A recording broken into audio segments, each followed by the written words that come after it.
was supposed to go, that video. Hi, everybody, and welcome to another episode of the Buddhist Biohacker. And we are back.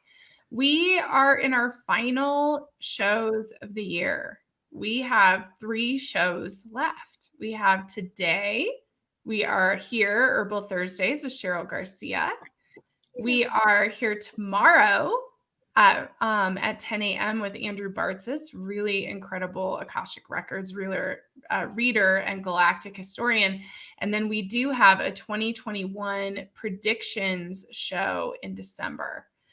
So that's it. This is the end of the line for this year. I know. So hi, Sheryl. Welcome back. Hi. Hello. As you guys know, Sheryl is the Colorado Herbalist. And Sheryl, for everybody who's new to the community, because we do have a lot of new folks, why don't you just share briefly like who you are and what you do?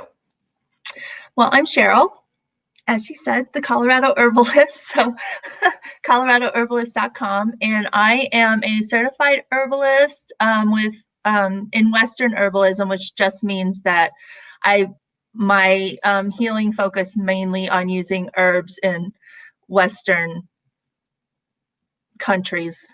I do use some herbs, Ayurvedic stuff too, Chinese, very little because that gets really deep. But and I treat in the vitalist way, which means that I look at the whole person, body, mind, spirit. I don't just treat a symptom because if you've been in modern healthcare, it doesn't work most of the time. It may work for a cold. It doesn't work for anything chronic or anything deeper. So I treat the whole person and I listen. I never tell anybody it's all in your head. You're imagining it. I've had that said to me. That's not how it works. I also do spiritual readings with tarot to guide that way. And so it's like the whole person. I love it. And welcome to everybody who's joining in the live. You can always put your questions and comments in the comment box, of course. And Sheryl and I want to talk today about how to stay weird during the holidays. That's kind of our plan, like, because we all have, different food choices than the average family or American person maybe during Thanksgiving and Christmas.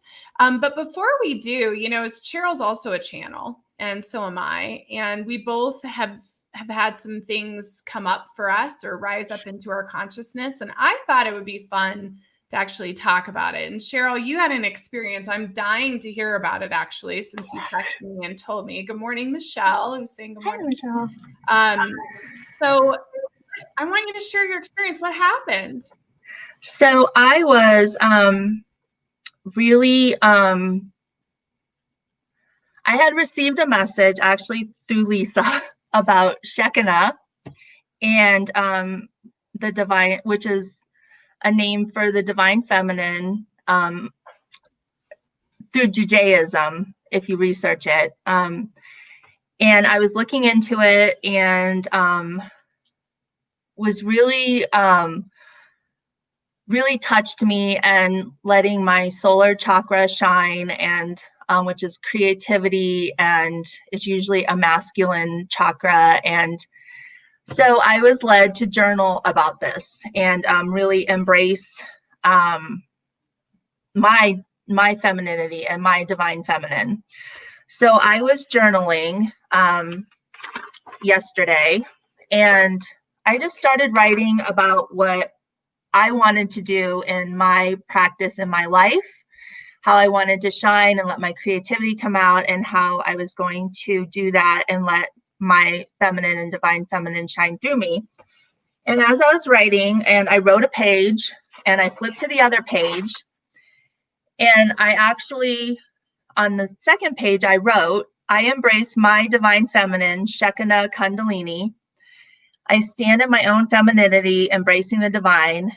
And I kept writing, and all of a sudden, I really couldn't write. I was trying to write a letter, and another letter kept coming, and I couldn't figure out what was going on. It was very odd. And and I just kind of whatever. And then I wrote in this section that was happening, I wrote, the divine feminine now heals. She listens where masculine shut down the words. She is coming in with love and peace.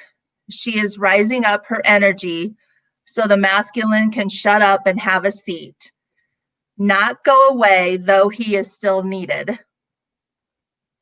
So I just want to say, part of that was me, I think, and part of it was not me. And I was like, oh my gosh. And then I wrote me again. So I sat there for a little while and I wrote some more stuff. And then with my history. And then this is what came out again. And this I know was not me. It cannot be all hard work. There must be fun and laughter also. Please be with me, see me, and spread the word, the love, the joy, the peace. Women rejoice and will come. They will be free and will see love, pure and easy. Peace be the day. And that was Shekinah, divine feminine, coming through as I was journaling. And I am still amazed and in awe of what happened. That's so beautiful. Yeah, I have goosebumps right now. Yeah. That's amazing. Right. So my favorite part though was that the masculine has to shut up and have a seat. I'm sorry. And then, but not go away because masculine is still needed. It's the balance. But I was like, I love that. I do too. And I love, yeah, it's awesome. What, so, you know, I was sharing with you and I'll share with everybody here, you know, some of my own journaling, and I'm curious, like, what do you experience? Because one of the things I was telling you is it feels like when I journal, as I'm reading back through 11 years of journals, it's like I'm writing and then there's definitely a different voice. It stops saying I and it starts saying you, and then it goes back to I. It's like really like this back and forth, and it sounds like you're having the same experience. So what do you feel when you're writing? Like, how do you feel about it? Or are you just disconnected and writing? Like, because I look back and I'm not sure if I knew I was channeling or not. I don't really remember, but I'm just curious what you feel right now. This was the first time it happened where I didn't intentionally try to channel as I was writing. And it was very odd. It was definitely this weird back and forth where it was part me and part not me. And as I was writing, like when she was first coming in, I literally could not figure out why my hand kept writing something else. I was like, it was so strange. And it was later that I figured out that that's when she was trying to come in and I was fighting it because I didn't know what was going on. So it definitely, it felt like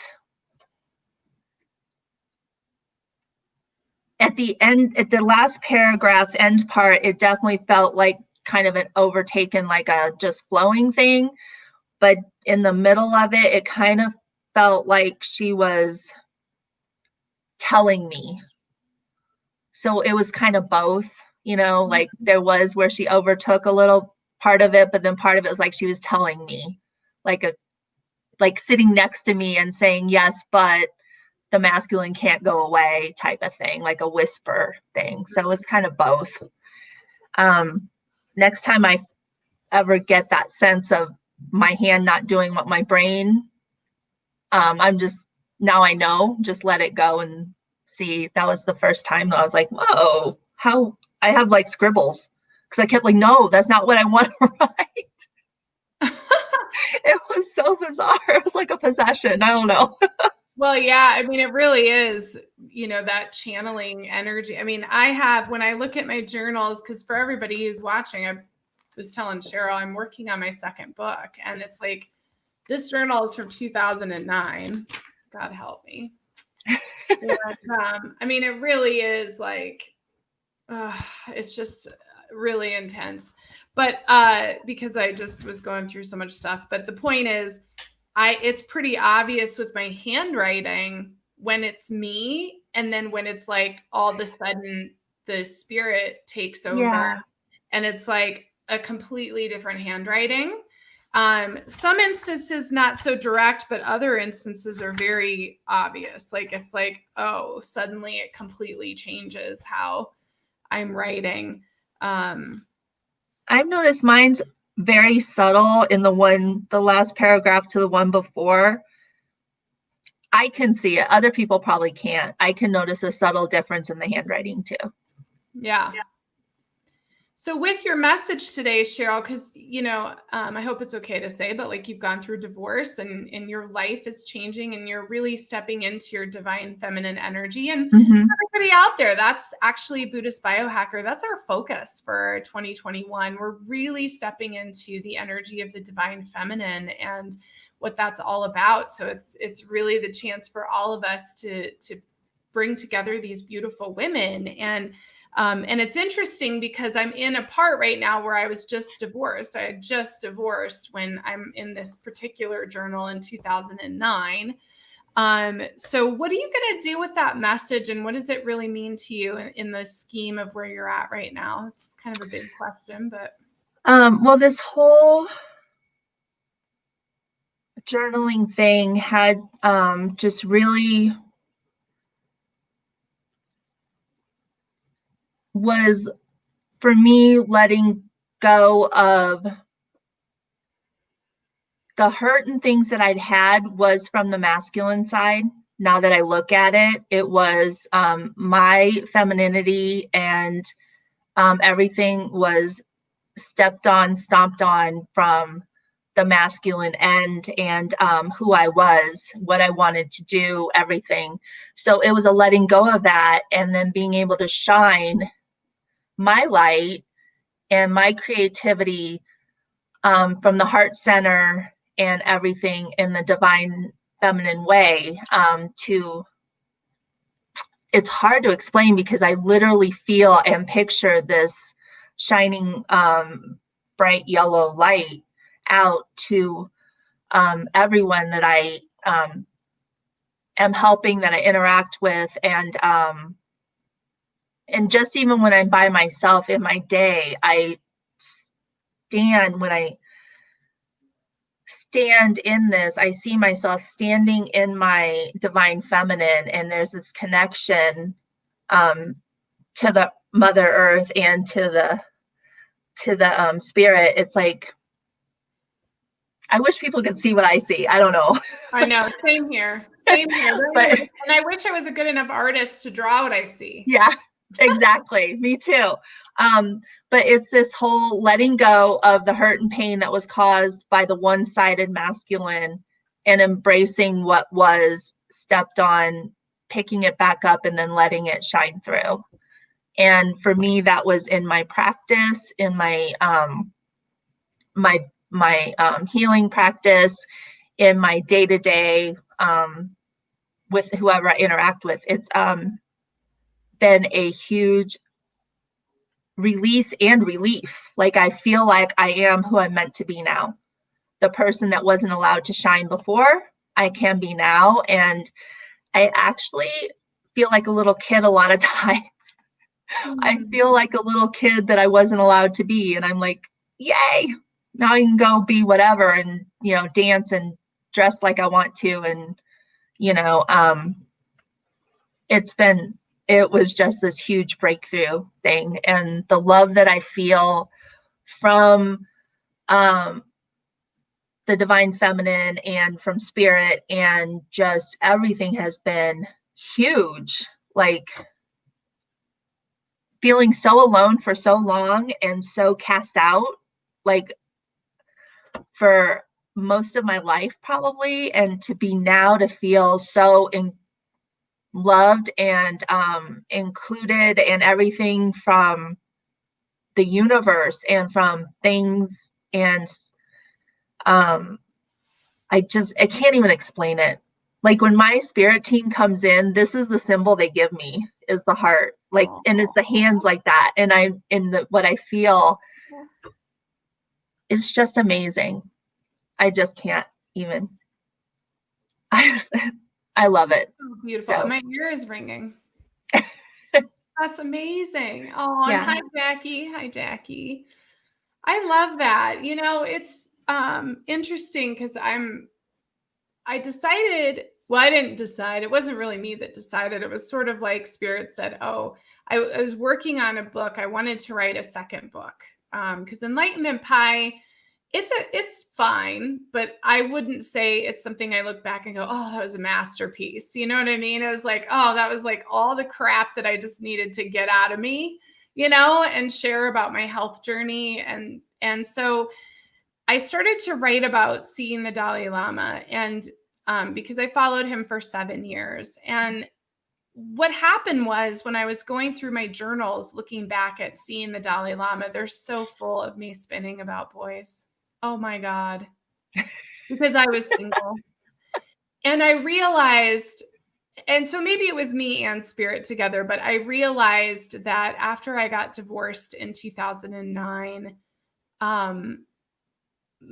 those 7 years before I met my current husband, Scott, was very much seeing the Dalai Lama and having these incredible spiritual experiences, and then crashing down and spiraling and spinning with dating and men and love and what does it all mean? And so that's what I'm writing about. And it's flowing. I was telling Sheryl before we went live here, we were just talking, it's just flowing out of me. I've written 4 chapters and 22 pages to like in the last couple of days. I mean, it's really just coming out.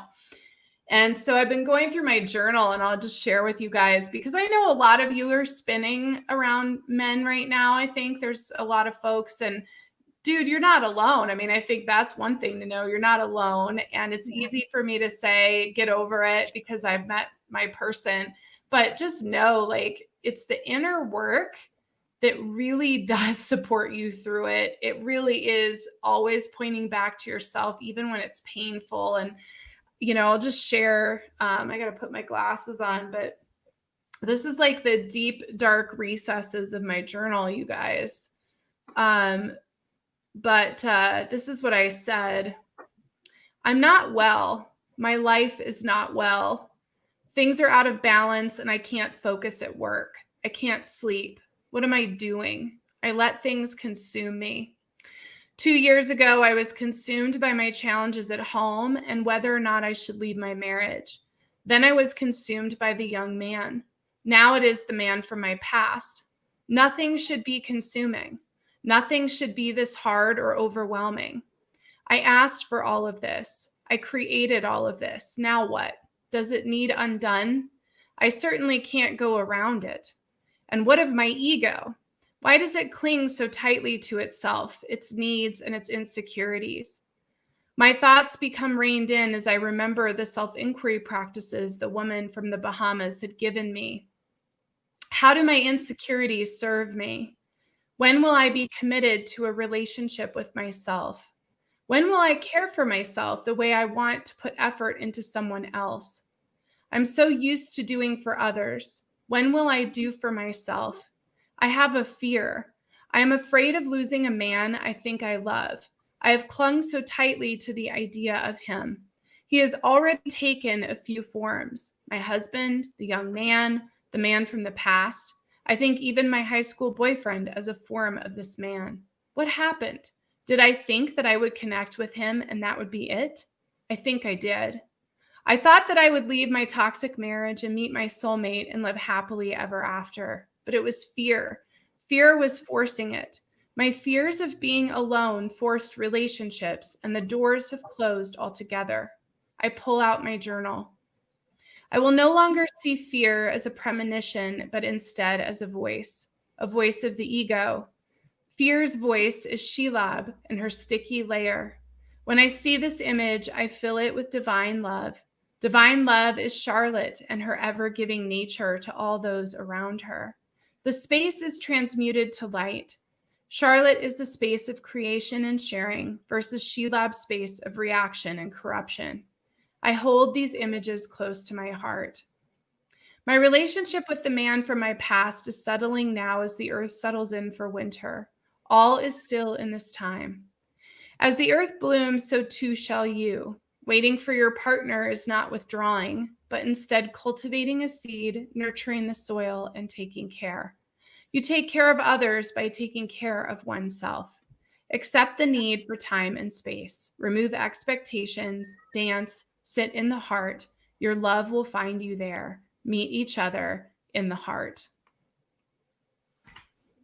And that was 2009. It was 7 more years before I met my current husband and fell in love. So there's a whole lot of stuff that happened between then and now.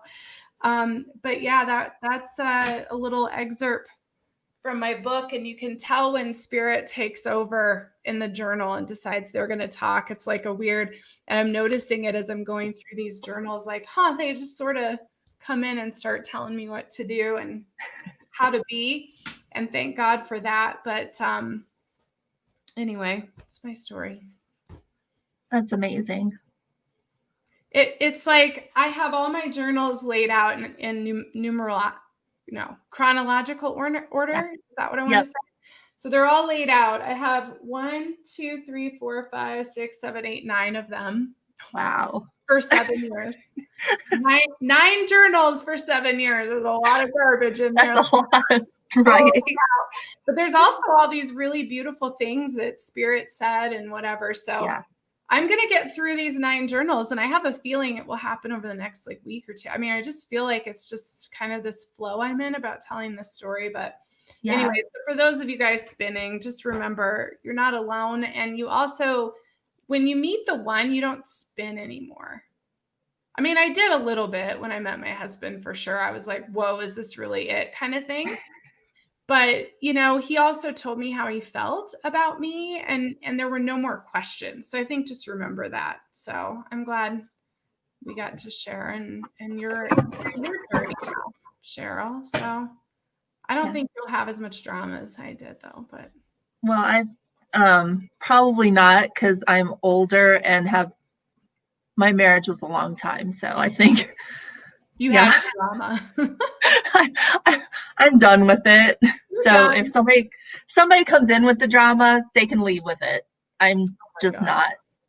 Yeah. There's something about age that helps you with that. Yes. Oh my God. So much. Yeah, I was 30. And just getting ready to turn 31 when I wrote that. And so I was in my Saturn return. Oh. I had just gotten divorced. I had moved out. I moved out on Black Friday following my 30th birthday. And so that's pretty crazy, isn't it? And it really is. It really is, because my birthday is Saturday. So I left my ex-husband on Black Friday. I'll never forget it. And then so that was when I was 31. So I met my husband, Scott, now, who's my great love. I met him right before my 38th birthday in 2016. So it was definitely 7 years. So the book's called 7 Years Single, and it's I've got some juicy stories. I mean, for those of you that knew me then, it was like these men would come in and then they'd be gone, and then all of a sudden they'd show back up again. You'd be like, wait a minute, like 3 years ago that guy was gone and now he's back. So I have some really fun stories. So I think it'll be fun to write, but it's honestly really intense. I gave my husband a huge kiss today, and I was like, thank God for you, because this was so much drama. Going back to it, it makes me sad. I had a lot of sadness and heartbreak, these men that I thought were like the one, and they're just not, they are for the moment, and they're soulmates. It's not like I don't have a love for them now, but they're not my partner. And that's a very different scenario. So anyway, all that. Well, yeah, so we were going to talk about, so this is our last show of the year, Sheryl. Boo. Yeah. That's crazy. It's so weird. I'm not going to know what to do. I know, it's so weird. Well, we'll be back before we know it, I think. But probably Sheryl and maybe with a man. I don't know. Yeah, there you go. There you go. I doubt it. We're on lockdown. I doubt it. Lockdown. You never know. You can have a quarantine boyfriend. Well, yeah. I just don't get out to meet anybody, you know. Yeah, I get it. Well, we can't even meet each other. It's like a bunch of baloney. It really is sad. It's so sad. So sad. So, let's talk about, we've already, talked for a half hour, time flies, but let's shift gears for everybody here. So Sheryl and I were trying to think of what to talk about. And one of the things we were giggling about was staying weird during the holidays, because we don't eat normal, like we're not going to go eat like stuffing and pumpkin pie the same as everyone. No. Maybe different. So how do you do the holidays, Sheryl? What's different for you with your food choice? Like, where are you at with staying weird and being able to do holidays? So I have been fighting forever Thanksgiving as for food. And it was a losing battle because everybody in my family wanted the traditional stuff. And I would do it because of my mom, and she died almost 4 years ago. Sorry. So I have banned Thanksgiving because of that, sadly. But what I do is I look for different things. So I actually found stuff. I looked for recipes this year, and I found some amazing recipes. And I wanted to I love Brussels sprouts. And I know it's a love it or hate it thing, but I love Brussels sprouts. And I found a recipe, Brussels sprouts with pickled shallots and hazelnuts. Ooh, yum. That sounds delicious. I am so making that. Yeah, that sounds yummy.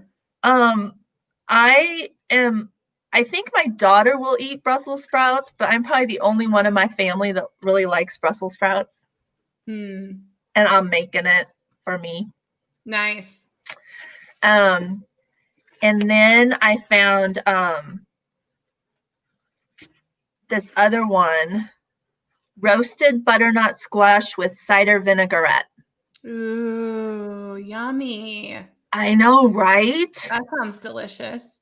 And it just has red onion in it, and then the vinaigrette has like whole grain mustard, and oh my gosh. Yummy. That sounds delicious. And I'm not big on turkey. Carrie's gonna show up. Yeah, I love it. I'm not big on turkey, but we used to make it where we would brine it for at least 24 hours, where you soak it in salt water mixture with herbs and stuff, and then rotisserie it. I do like that. I still don't eat a lot of it.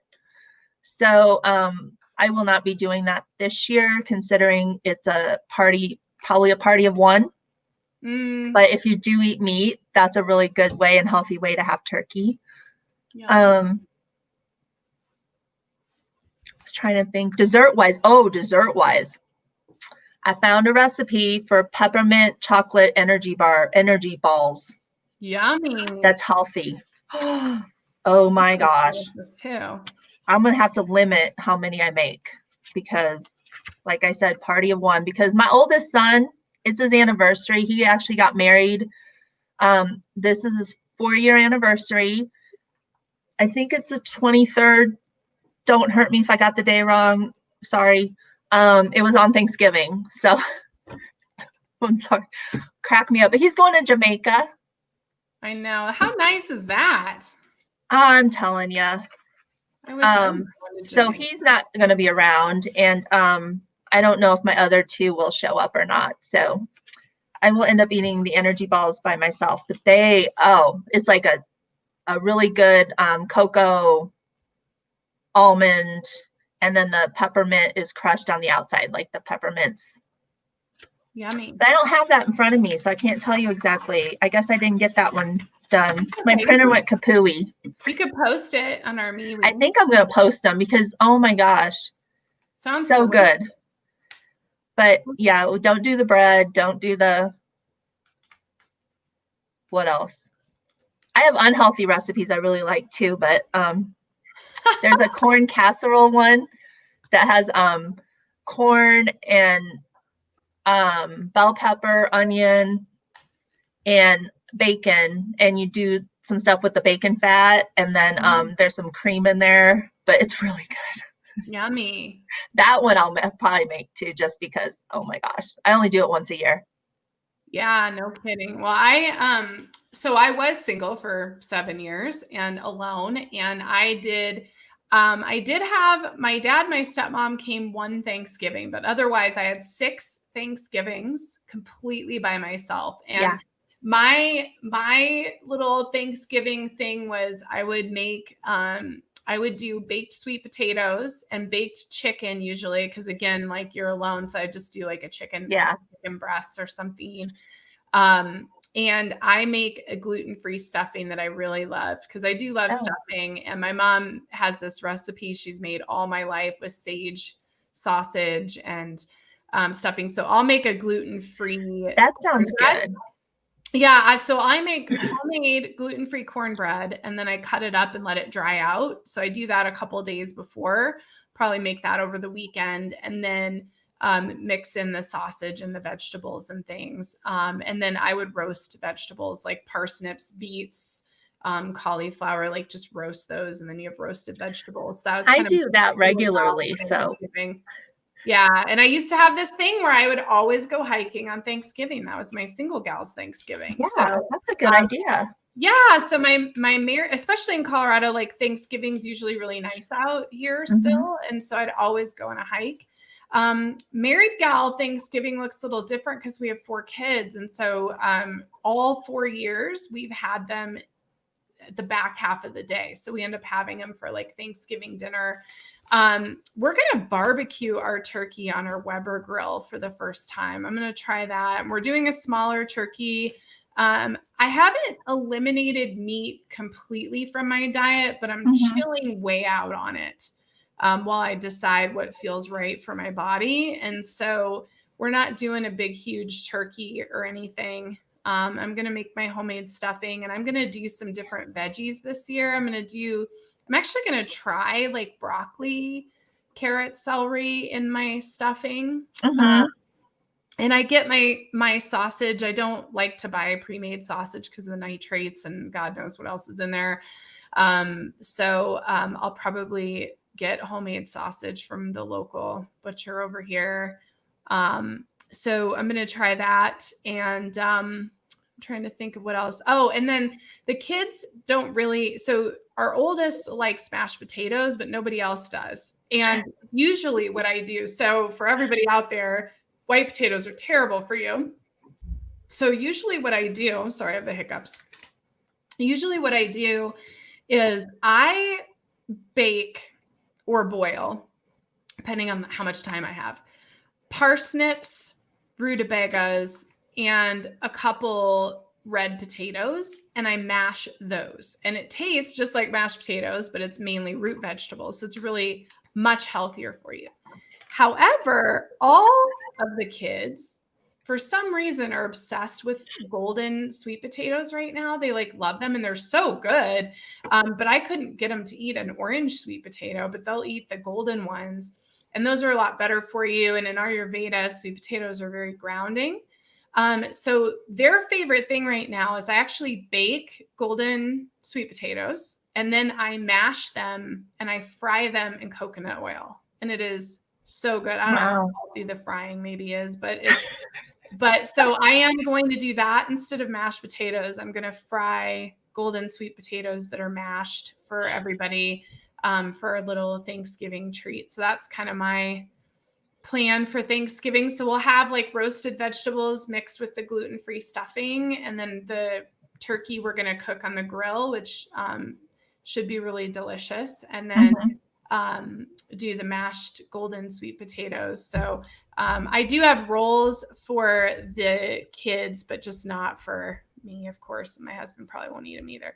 Carrie's asking what's terrible about white potatoes. So white potatoes are full of sugar, really high in sugar. Really, you can pack on the pounds with those pretty easily. So they're just not healthy for you. They feed candida overgrowth. They can feed bacteria. There's just not a lot of good. The starch is just too starchy. So sweet potatoes don't have that sugar and starch, even though they're sweet flavored. They're actually a lot healthier for your system. And there's probably a lot more science behind that I cannot think of at this time. But I do not eat white potatoes except maybe once in a blue moon. With the kids, if we go out to eat and have French fries or something, I can't say no to that. I just can't, even though that's totally bad. But I never, ever buy or cook white potatoes like at all since 2011, since, I had parasites and I had to cut out starch. I just simply don't do it. Same thing with bananas. I just recently added bananas back in for some green bananas are really good for you, like before they're fully ripe.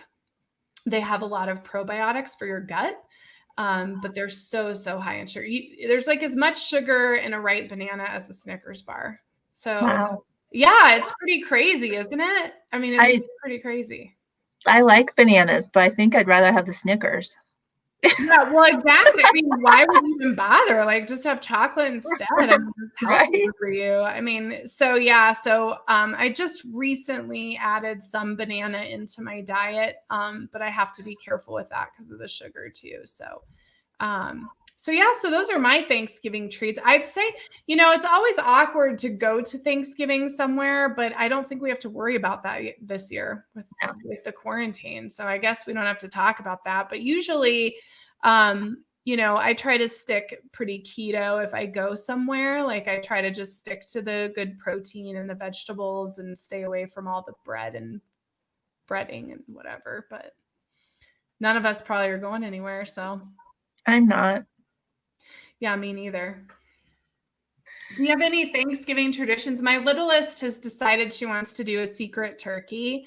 I put up the Christmas decorations and she wanted to do a secret Santa, but it's not time. So she decided that she was going to create secret turkey. So we're literally doing a secret turkey gift exchange. I don't know how this happened, but the kids were like, we're going to do this. And she's so cute. She's like, this is what we're going to do. And she had everybody draw names out of a hat. This was her little project last night. Isn't that cute? That is cute. That's very cute. When my kids were little, I put up a construction paper tree, and then we made leaves and we put what we were thankful for on them. Oh, I love that. Yeah, that's what we did. And it would go up in the entryway every year with the leaves. That's cool. That was a long time ago. Yeah, but that's a great idea. That's a good idea. I might implement that. And we do, the crackers, the things that you pull apart. Yes. Toy inside. Yeah. So that's something that was a tradition for me from a long time ago. And so I brought that into our family now. So I do have to go get them before they sell out because they always sell out so fast. Go Wool Market. On my list literally to do today because I want to make sure before the weekend they're not gone. But we do the crackers at the end of the meal. And last year I got these crackers that had little turkeys inside and they you could wind them up and they walked. Oh yeah. But it was kind of weird. I feel like I didn't like the Thanksgiving crackers. I want Christmas ones because it seems like when you have Thanksgiving dinner and then you pull the cracker, it's it's time, Christmas is coming. It feels like this magical intention about Christmas. So I don't think I think I'm getting Christmas ones this time because it just feels like that's more of the tradition. Yeah, I like that. And they're traditionally, I think they are Christmas anyway. Well, in England. Yeah. But I would like the Christmas better. I like crackers. Yeah. They're fun.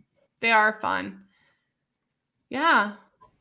But also I wanted to mention, because I have a thing about this, about the it's called decolonizing Thanksgiving, which is having Thanksgiving to be thankful for what you have, but honoring the truth of Thanksgiving, that it's not what has been taught in the schools of the Puritans coming over and having this great feast of thanks, that it was a lot of slaughtering the Native Americans.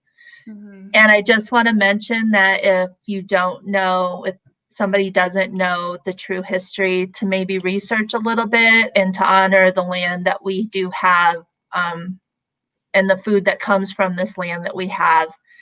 And one of the ways you can do that, besides knowing the history, the actual history, is if you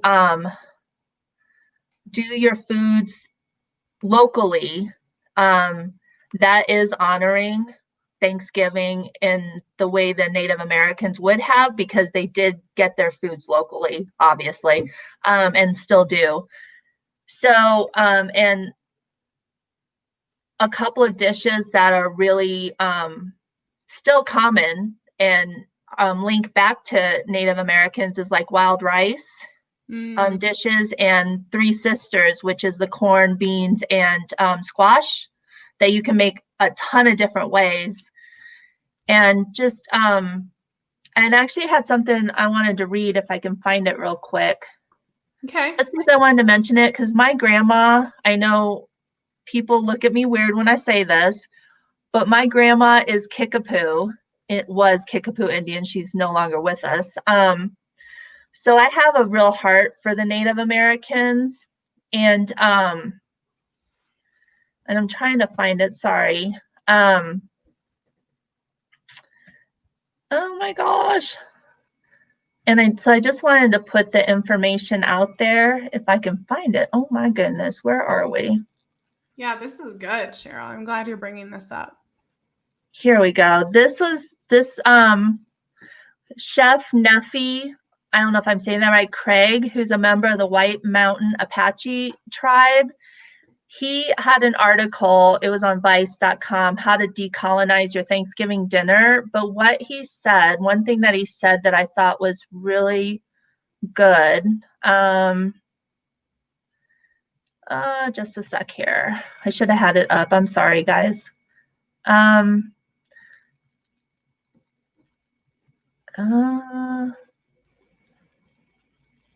Okay. It says the first step is to be able to identify which foods are indigenous to the Americas, then identify which foods are indigenous to the region you live in. So when talking about the Americas, think every single strain of corn, beans, squash, potatoes, chilies, chocolate, and all of these dishes that we fortunately can easily eat all the time. So when you're thinking of your dishes, those are indigenous to our areas. And then the Three Sisters, of course. Then you could do like quinoa, wild rice, heavily roasted squash, a wild bird maybe, if you like, and fresh cranberries. Cranberries, if you're looking locally, I doubt grow in Colorado. Just saying, if you're in Colorado. But that's one of the things he mentioned. And then one other thing he mentioned that I thought was good. So, and then an example, he says it all depends on the person. So it could be a plant-based meal, either completely vegan or with a little bit of meat, or you could have your Thanksgiving turkey. So it comes down to responsibly sourcing your food based on your views on decolonization and food security. So it isn't an easy thing, but if you're thinking about it and thinking about what it actually is, the reason for why we're doing it, why the holiday was actually set up, that's the first step. And not just being thankful that you have the food, which in this year especially, we are all thankful that we have the food. And sometimes that's just that's the only step you need to make, is to know why we have the holiday. If that's all you can do is to know why you have the holiday, the true reason, and be thankful for the food that you do have, that's huge. And if you're able to take another step and to have dishes that are indigenous to the area you're from, that's a big step too. So I just wanted to point that out. And there are recipes that Native Americans have that I have found that are out there that aren't difficult to make, that are from their cultures, different tribe cultures. Like there was a Sioux tribe recipe and stuff that are really good too if you wanted to really get into cooking something. And I just wanted to mention that. I'm so glad you brought all this up. And, it's in line too with Ayurveda, because Ayurveda, you want to eat seasonal, local. Mm-hmm. There is a great website. So Sheryl and I let's try to post all this on MeWe. I know Carrie's asking for the gluten-free cornbread recipe. We'll get all this stuff posted on MeWe over the next, through the weekend or whatever. So you guys have this, because I'd love to have that link, because I think it would be good to go over with the kids, what this is really about and the true history of it. But there is, I think it's eatlocal.com, I think is the website, but there are a couple different really good websites where you can look and see not only what are the local seasonal foods in your area, but also where you can get them from. Mm-hmm. So that you can really see, because what we eat in Colorado is really different from what you might eat in New England, or Southwest or whatever. So understanding what's really local and what you can get in your area is really important. And squash and sweet potatoes, all those are really, really grounding for you during this time. And because there is so much frenetic energy with anxiousness, with the quarantine and the holidays and spending time together, like even if you want to spend time together, there's still an energy about that. Being grounded is really important, I think. So those root vegetables and the squash and foods from the earth are going to keep you really grounded during this time. So I'm glad you brought that up, Sheryl. I think that's important. I have Blackfoot Indian in my family. It's like just one relative, but it's still, that sliver.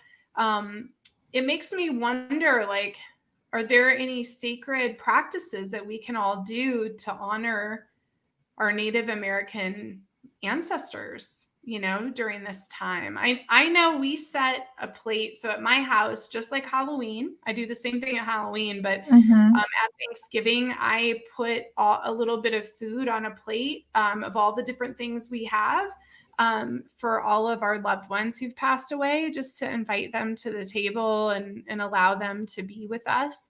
So that's something I do. But now I'm wondering if maybe there's something more we can do, or do you have something? Yeah, I don't know if there's specific ones, and I'm sure if there were, it would be different depending on which tribe or area. Mm-hmm. That would be interesting to look up. I think that's great. I tend to just talk to my family in my altar. Yep. Yeah. I do that. I have, I did pull out, it's hard to see, but you can't really see her. Well, that's my grandma. I don't know if you'll be able to see the one who's Kickapoo. Oh, I love it. And me and my cousins. But she's hard to tell. She was pulled out for Samhain on my altar, but yeah, I miss her. So sorry. No, I love that.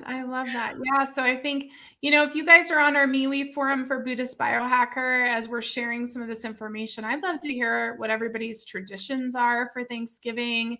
And as we lead up to the holiday, I think that'd be really great. And yeah, so, yay. It would. This is all good. Yeah. What else, Sheryl? Anything else? We're already coming up on an hour. It's kind of. I know. Goodness. I know. I just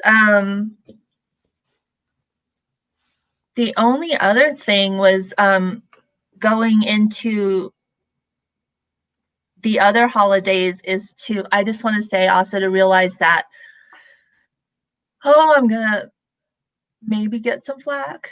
Just know Christmas and Christianity is not the only religion and holiday in this time of year we're coming into. There are other religions and other belief systems that have major holidays at this time of year. And we should honor and respect everybody and everybody's beliefs and holidays. There's a lot of them now, and they're all special and they all deserve respect. So, and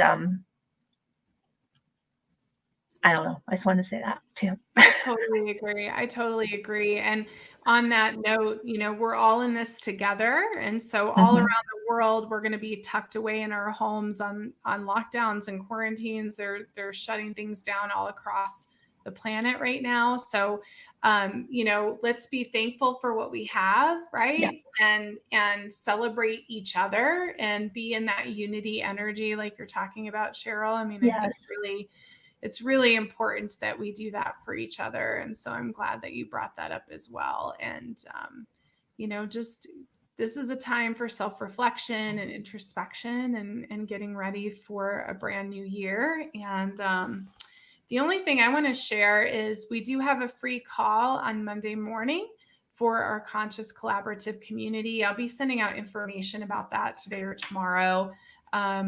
And so you guys can get on that. But if you go to spiritualentrepreneur.net, you'll be able to find the information. But we're creating our own 1111D economy. And so this is our opportunity to step outside of the matrix together and do something that doesn't involve the constructs that are collapsing. So do get on that call. It's free. I'm just going to be telling you what, we're going to do.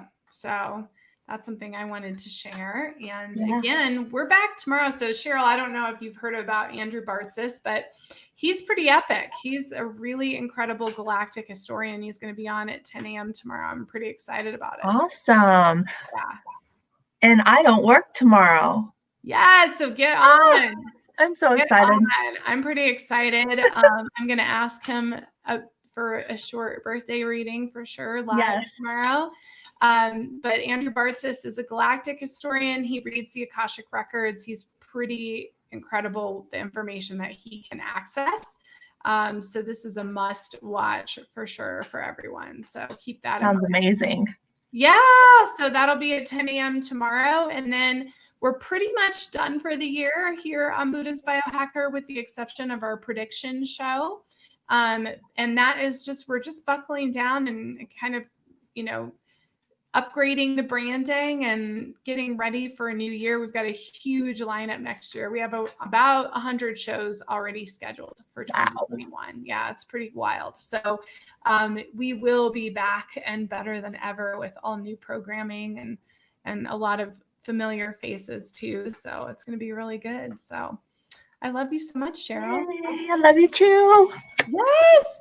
We'll get all these links up. You guys have an awesome Thanksgiving, and we'll see you tomorrow. Yep. Bye, everyone.